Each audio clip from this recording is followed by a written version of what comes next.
Hello, നല്ല ആഗോലി മീൻ കിട്ടിയപ്പോൾ മുളകിടുന്ന video ചെയ്യാമെന്ന് വിചാരിച്ചു. മീൻ കഷ്ണങ്ങൾ ഓരോന്നായിട്ട് കഴുകിയെടുത്തു. മൺചട്ടി ചൂടായപ്പോൾ ഉലുവയും കടുകും ചേർത്തു. കുടംപുളി ഞാൻ വേറെ തന്നെ പാനിൽ തിളപ്പിക്കുകയാണ് കേട്ടോ. പിന്നെ കറിവേപ്പില, ഇഞ്ചി, വെളുത്തുള്ളി, ചെറിയുള്ളി ഇതൊന്ന് എണ്ണയ്ക്കകത്തിട്ടു. ഒന്ന് ട്രാൻസ്പെറൻ്റ് ആയി വന്നപ്പോഴേക്കും കുറച്ച് വെള്ളത്തിനകത്ത് ഞാൻ കാശ്മീരി മുളക് പൊടി, മഞ്ഞൾപ്പൊടി ഒന്ന് കുതിർത്തി വെച്ചിട്ടുണ്ടായിരുന്നു. അതും ഈ എണ്ണയിലേക്കിട്ട് ഒന്ന് പച്ചമണം മാറുന്നോടം വരെ ഒന്ന് മൂപ്പിച്ചു കേട്ടോ. ഈ മുളക് പൊടി മഞ്ഞൾപ്പൊടിയൊക്കെ ഇങ്ങനെ വെള്ളത്തിൽ കുതിർത്തിയിട്ടിട്ടുണ്ടെങ്കിൽ മീൻകറിക്ക് കൊഴുപ്പ് കൂടുമെന്നാണ് പറയുന്നത്. പിന്നെ കരിഞ്ഞു പോവില്ല, മീൻകറിയുടെ നിറം മാറില്ല, നല്ല ചുമന്ന നിറത്തിൽ തന്നെ കിട്ടും.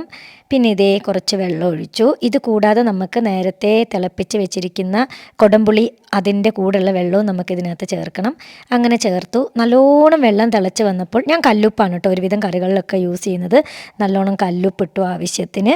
പിന്നെ ഇതേ മീനിൻ്റെ തല അങ്ങനെയുള്ള ഭാഗങ്ങൾ കറി വെച്ചാൽ നല്ല ടേസ്റ്റ് കൂടും കേട്ടോ. തലഭാഗമൊക്കെ മുളകിട്ടാൽ